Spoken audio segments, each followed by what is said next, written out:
Halo guys, kembali lagi di YouTube Bimbel Chief. Kali ini kita akan membahas mengenai materi sistem ekskresi manusia. Nah, apa sebenarnya ekskresi itu? Ekskresi merupakan proses pengeluaran zat sisa metabolisme dari dalam tubuh. Zat sisa ini dikeluarkan karena sudah tidak diperlukan lagi oleh tubuh. Apa yang terjadi jika zat sisa tersebut tidak dikeluarkan?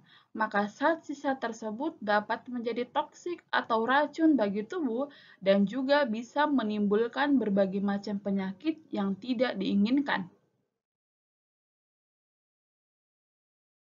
Selanjutnya, kita akan membahas mengenai organ-organ yang berperan dalam sistem ekskresi manusia.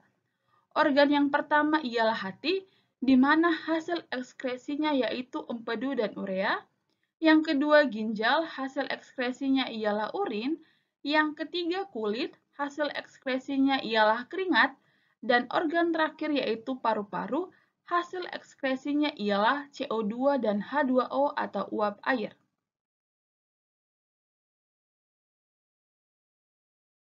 Organ pertama yang akan kita bahas ialah hati.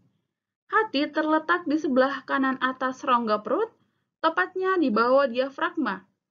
Hati berwarna coklat kemerahan dan beratnya sekitar 1,5 sampai 2 kg pada orang dewasa.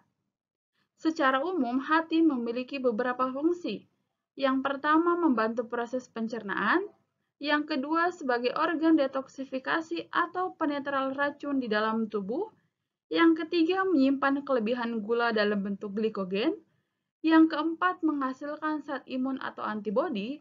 Dan yang terakhir ialah tempat pembentukan protombin dan fibrinogen. Sedangkan dalam sistem ekskresi, hati memiliki dua fungsi. Fungsi pertama yaitu mengubah sisa pencernaan protein, yaitu amonia menjadi urea, di mana amonia bersifat racun bagi tubuh dan tidak boleh dibiarkan menumpuk. Amonia akan bereaksi dengan karbon dioksida di dalam hati untuk menghasilkan urea dan air. Dan fungsi yang kedua yaitu merombak eritrosit yang sudah tua dan rusak menjadi bilirubin dan biliverdin. Bilirubin sendiri merupakan pigmen atau zat warna pada empedu, sedangkan bilirubin terbagi atas dua.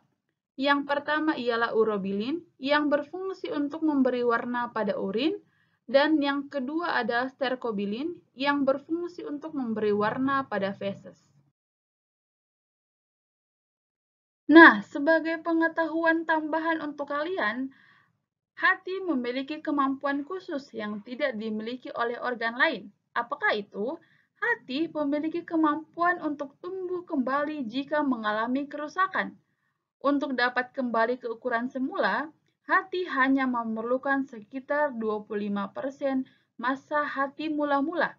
Sebagai contoh, jika seseorang mendonorkan setengah dari ukuran hatinya, hati tersebut akan tumbuh ke ukuran semula dalam waktu kurang dari 2 minggu. Hati adalah satu-satunya organ yang memiliki kemampuan tersebut. Oke, sekarang kita berpindah ke organ selanjutnya yang berperan dalam sistem ekskresi manusia, yaitu ginjal. Manusia memiliki sepasang ginjal yang terletak di rongga perut bagian belakang, tepatnya di sisi kanan dan kiri dari tulang belakang. Apakah kalian mengetahui bahwa letak ginjal sebelah kiri agak lebih tinggi daripada ginjal sebelah kanan? Hal ini disebabkan karena pada bagian atas ginjal sebelah kanan terdapat organ hati. Dalam sistem ekskresi, ginjal berperan dalam proses pengeluaran urin. Adapun bagian-bagian dari ginjal yang pertama yaitu korteks atau yang biasa disebut sebagai kulit ginjal, yang kedua medula, yang ketiga pelvis atau rongga ginjal, yang keempat ada namanya ureter, yang kelima ada namanya vena renalis, dan yang terakhir ada namanya arteri renalis. Pada korteks dan medula terdapat nefron. Apa itu nefron? Nefron merupakan bagian terkecil dari ginjal. Nefron berperan dalam proses penyaringan darah dalam ginjal. Nefron tersusun dari glomerulus dan komponen tubuler yang berupa saluran berkelok-kelok.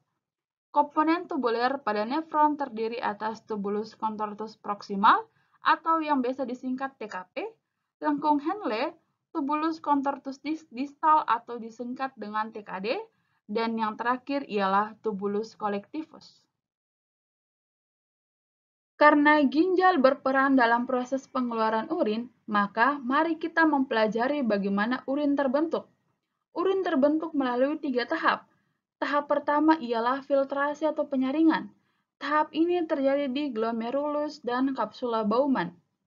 Membran pembuluh kapiler pada glomerulus dan sel-sel khusus pada kapsul Bowman bersifat permeabel, sehingga hanya dapat ditembus oleh air dan zat-zat kecil, tetapi tidak dapat dilalui oleh sel-sel darah atau molekul besar lainnya.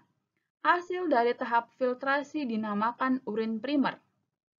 Tahap kedua dinamakan reabsorpsi atau penyerapan kembali. Tahap ini terjadi di tubulus contortus proximal dan lengkung Henle. Zat-zat yang masih berguna bagi tubuh diserap kembali, di antaranya air, glukosa, asam amino, vitamin, ion-ion, serta sebagian urea yang masih diperlukan oleh tubuh. Hasil dari tahap ini ialah urin sekunder. Dan tahap terakhir ialah augmentasi atau penambahan zat tidak berguna. Tahap ini terjadi di tubulus contortus distal dan tubulus collectivus.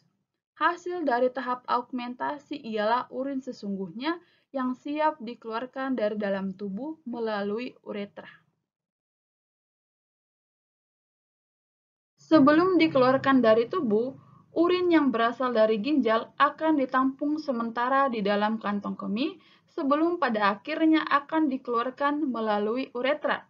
Adapun komposisi urin normal yaitu terdiri dari 95% air, urea, amonia yang memberi bau pada urin, pigmen bilirubin atau lebih tepat yaitu urobilin yang memberi warna pada urin, enzim, vitamin, hormon, garam, berbagai ion, zat kimia asing, dan obat-obatan. Nah, organ dalam sistem ekskresi selanjutnya yang akan kita bahas ialah kulit. Kulit memiliki beberapa fungsi, yaitu yang pertama berperan dalam proses pengeluaran keringat, di mana keringat ini merupakan hasil dari sistem ekskresi. Yang kedua sebagai alat peraba, yang ketiga sebagai pengatur suhu tubuh, yang keempat melindungi tubuh dari zat asing. Seperti yang kalian ketahui bahwa kulit kita terdiri dari beberapa lapisan. Lapisan terluar atau lapisan pertama dari kulit kita dinamakan kulit ari. Di kulit ari terdiri lagi atas 3 lapisan, yaitu korneum yang terdiri dari sel kulit mati, granulosum yang berfungsi untuk membentuk sel-sel pelindung kulit, dan yang terakhir ialah germinativum, di mana pada lapisan ini terdapat sel-sel melanosit yang berperan dalam pembentukan melanin. Melanin sendiri berperan dalam pewarnaan kulit, serta melindungi kulit kita dari bahaya radiasi matahari. Lapisan kulit kita yang kedua dinamakan kulit jangat atau dermis. Pada lapisan ini terdapat folikel rambut, terdapat saraf, pembuluh darah, ada juga terdapat kelenjar keringat, serta kelenjar minyak.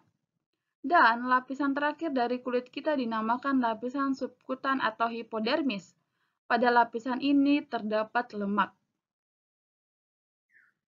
Nah, organ terakhir yang berperan dalam sistem ekskresi manusia ialah paru-paru.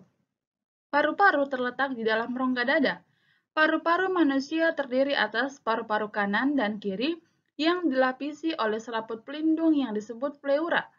Perlu kalian ketahui bahwa paru-paru kanan lebih besar dan berat daripada paru-paru kiri. Paru-paru memiliki 2 fungsi. Fungsi pertama dalam sistem pernapasan yaitu melakukan pertukaran gas, oksigen, dan karbon dioksida. Sedangkan dalam sistem ekskresi, paru-paru berperan dalam mengeluarkan karbon dioksida atau CO2 dan H2O atau uap air yang merupakan hasil dari pernapasan kita. Oke, sekian untuk materi sistem ekskresi kali ini. Sampai bertemu di video selanjutnya.